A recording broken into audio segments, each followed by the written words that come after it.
Your Miami Heat back on the hardwood tonight. 8 o'clock tip-off from the American Airlines Arena. We'll get you going with your coverage here. 6:45 pregame show as the Miami Heat will take on the San Antonio Spurs as they look to get back in the win column. Yesterday in the NBA, here was your little rundown of the scores that were significant to Miami. The thing that obviously stood out the most is the Thunder, the terrible Oklahoma City Thunder, going out there and beating the Boston Celtics 30 to 119 to 115. So the Celtics remain having the same record as the Miami Heat. That's a really bad loss for Boston. So welcome to the club there, Celtics. Fire Brad Stevens. I might have to tune into WEEI today just to like get a little warmth around the campfire, Robbie. Like it might be good to hear somebody else's pain so as to not always be focused on our pain. It might be good. I don't have the Knicks to laugh at right now.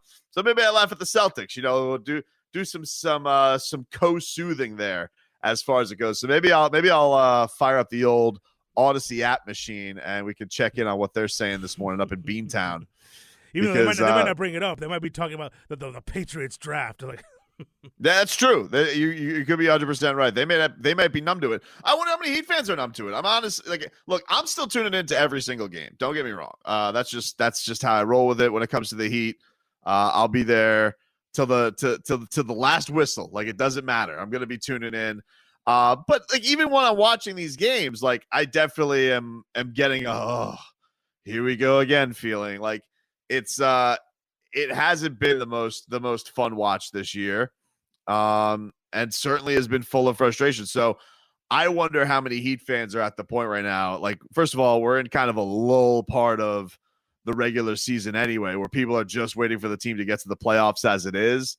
And so even with the Heat not being in this really big playoff scenario where it's like, they're either the play-in or maybe they're not the play-in or whatever. I wonder how many Heat fans are just kind of just waning on interest. I'm not watching today. I'm sure. Listen, I know there are hardcore Heat fans who are like, I don't miss a game. I don't miss anything. They're on Heat Reddit. They're putting up Dunkyard Dog meetings, memes, whatever. I know that those guys exist, but there are people who like, listen, my time is valuable. My entertainment is valuable. I'm not watching Heat Spurs tonight. I wonder how many. I wonder what level the fan base is, because it's like, what am I going to do? I'm going to go watch them be in a dogfight with the Spurs. Maybe they pull it out in the fourth. Maybe they don't. I don't know. I wonder how many people are getting to that level when it comes to this team. I'm sure that fan exists, or there are fans who are just more interested in, who the Dolphins are going to draft right now and stuff like that. Yeah, I'm sure that exists right now, because it hasn't been a fun watching Miami lately. It's like even in the one blowout they've had over the last few days, you had to sweat it out. I think one of the things is because they've been so inconsistent that it becomes more frustrating. Yeah. And you're just like, here we go. And so for me, one of the things from last year to this year, and I'm not comparing them. Yeah, don't do that. Team, Jimmy will get mad. But I don't do that anyway. But last year's team was exciting. Yep. And this team is almost like, we're going to lock you down defensively, and that's how we're going to beat you. We're not going to beat you by running, transition, three-pointers, dunks, Tyler Hero with the crazy layups. That's not how they're doing it this year. And so when you watch a game, sometimes it gets just blah. Yeah, I mean, like, what's the – because Jimmy – I love Jimmy to death, but Jimmy doesn't have, like, the flashiest style when it comes to – like, what is the most fun part about watching a Heat game right now? Is it, like, when Bam has a good run, when he's getting the jumper going? We're all is it when Duncan into the crazy three-pointers or dunks, and he's a mid-range guy. A lot of mid-range guys. Yeah, so that's why I'm asking right now. Like, what is people's favorite part about watching a Heat game? Because, like, last year you said, like, they were a flashy team. They were number 2 offense. Tyler Hero with the big threes. Duncan Robinson getting hot. Goran. When Goran would get going like he would, and then this year, I don't know what the go-to thing is, especially now. Like, especially I would say over these last 2.5 weeks. I would say it's almost the same thing with football. Like if like I would imagine, was it the 2000 Ravens were a rough watch because the other team didn't score and they didn't really score a lot of points. Mm-hmm. And so I would say like that's a rough watch. I would basically say any team that reminds you of Tim Thibodeau, although the Knicks don't look like that now. But yeah, I just think they're so inconsistent that you see it, you get excited, they get on a run, and then there's a meltdown. Like it all right. suffocates in the fourth quarter. The run in years past has lasted a month or two, and now it sometimes doesn't even make it out of the week. Right, like this is a Heat game right now. This is a Heat game. First quarter, can't miss, amazing. Lockdown, defend. Don't forget that defense looking. Turnovers up the wazoo. All right. Then second quarter, team makes its run. They're either going to be up 1 or down 3 going into halftime. Yep. Come out in the third quarter. You're praying for not a third quarter. No, you know what? Hasn't been a third quarter lately. Here's what happens. Jimmy Butler takeover time, puts them on their back, has the Heat up like 4 going into the fourth quarter, maybe sometimes 8. All right. That lead gets extended to like 12, and then flip a coin. What happens in the last 4 minutes? Maybe they lose, maybe they win. It seems to me that that's the Heat game arc right now. I would say that you watch some of these games and Jimmy and Bam are exhausted at the end of the game. And I don't know whether it's because Spo doesn't have that same level of trust in other guys.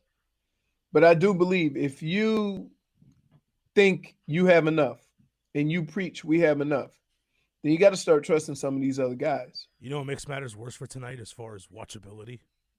Tonight, they got the whack uniforms on tonight.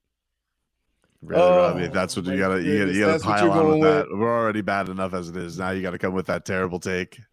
Well, I mean, you're asking if you're going to watch tonight. You didn't. Well, you wouldn't have known because they put a promo out on. They put a promo out yesterday on Twitter where they're like, only 3 games in our Vice unis left. I know what they are. They're tonight. They're one of the 2 games against the Celtics, and then the game against the Sixers towards the end of the season.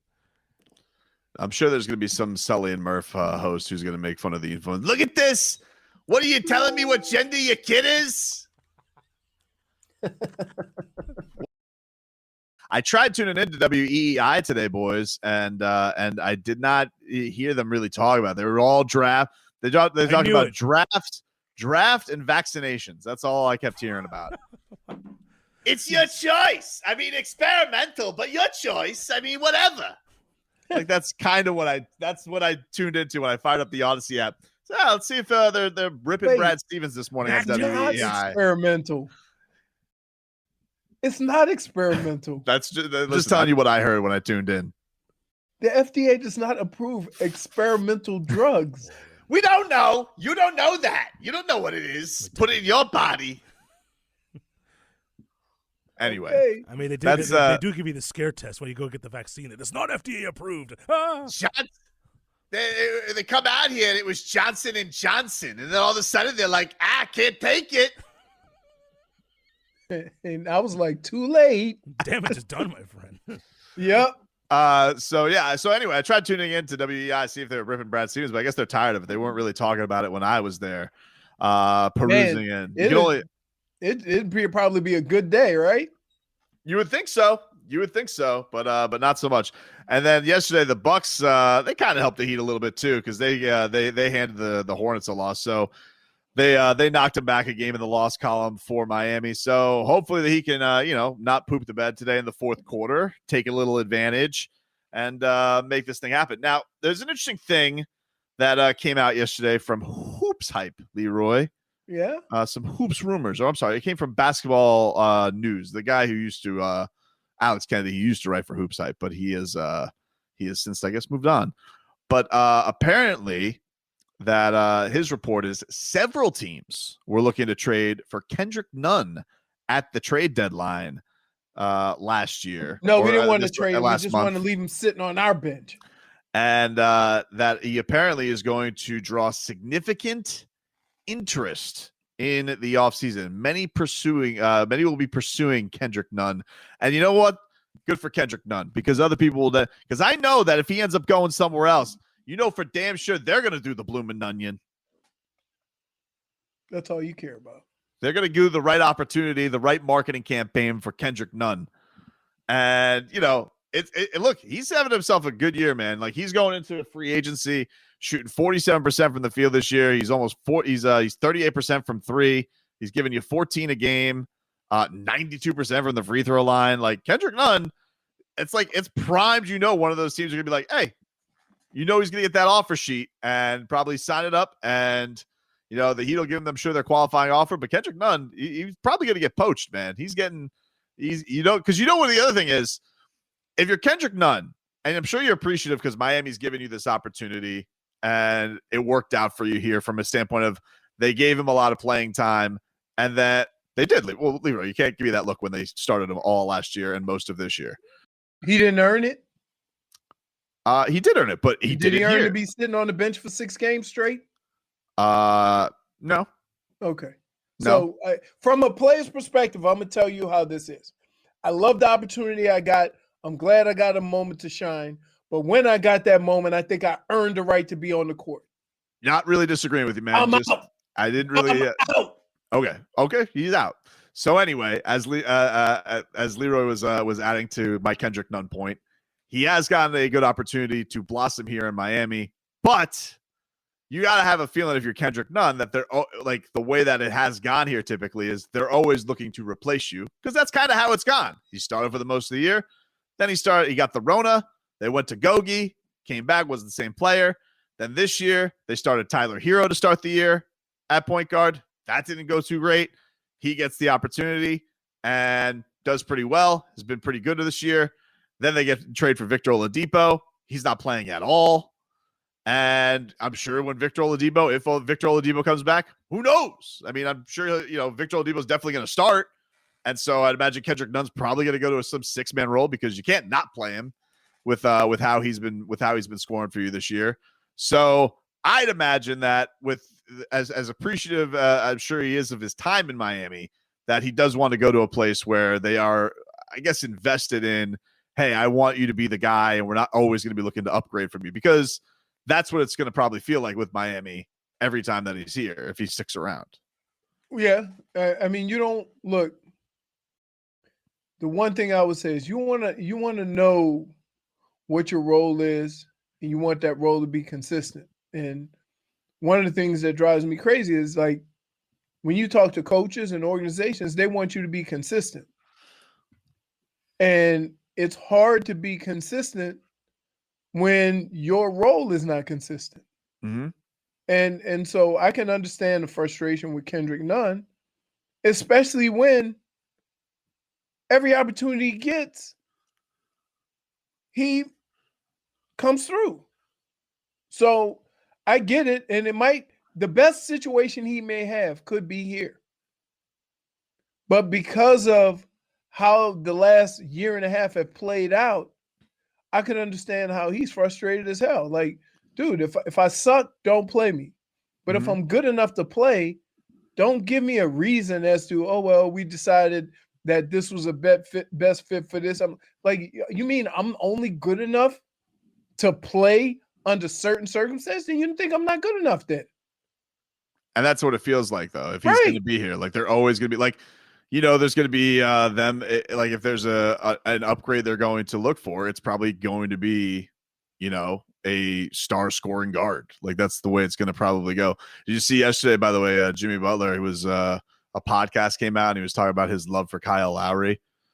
You know, I wouldn't be surprised if he's down here next year. And he's like, oh, 36. Yeah, he's 36, but he's still balling. Dude, what? That's his guy.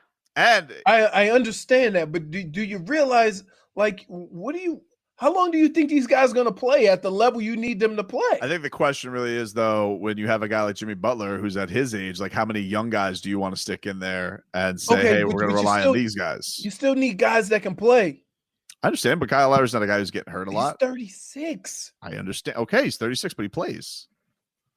All right, man. Like, here, For some reason, I think you think that these guys, when they get 34, 35, 36 years old, just slowly fade away.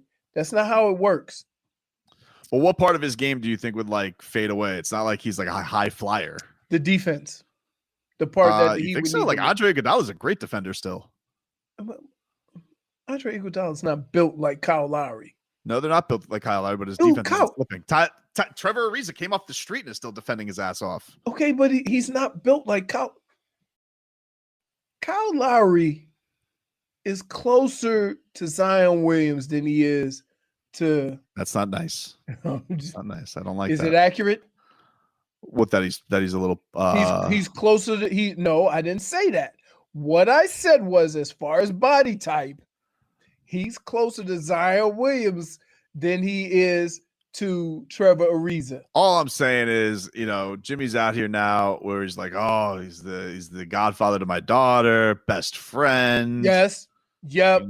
Yes. My and yes. it's just raised an eyebrow. I was like, we knew all those rumors that were there at the trade deadline anyway. I'm sure the Heat didn't go all in because like, this dude's just gonna come here anyway. Loves Jimmy. 36. Like at some point, you got to start getting if you want to win, mm-hmm. you need more players in their prime. I agree with that. Okay. I agree with that. Although somebody said one day around Cuban food would have Lowry built like Beast. Breathing heavy. Yeah, have Lowry at Slim Reaper. I'm just saying this, that you are putting too much faith in guys that are on the other side of 35. And I'm not saying that they won't be able to play, but what I'm saying is you shouldn't be putting that much faith in the success of your team. Shouldn't depend on guys that are 35, 36 years old. I don't disagree with you. Like, I don't think if you add Kyle Lowry, like it makes you a championship contender. But if you're going to tell me like, if you're going to tell me, am I going to be surprised? I mean, okay, but if he's healthy, yeah, like, you got to figure that out. That's a big if. That's if true. Oladipo's healthy. That's true. And Goran too. Like, if you think that Goran is on the other side of it, like, then are they going to find the replacement for Gogi? But I think the injuries are a result of being older. Yeah, but I would say Goran's dealt with a lot of that stuff more so than Lowry has. Like, Goran has had his bumps and bruises throughout his career. Yep. And honestly, plays a little bit more of a reckless, throw himself all over the place style than Kyle does. And Kyle, maybe, I don't know if Kyle's like built better for it because he's more of a bowling ball or what, but go ahead, say it. It's okay. I'm not gonna say it. I'm not gonna say it.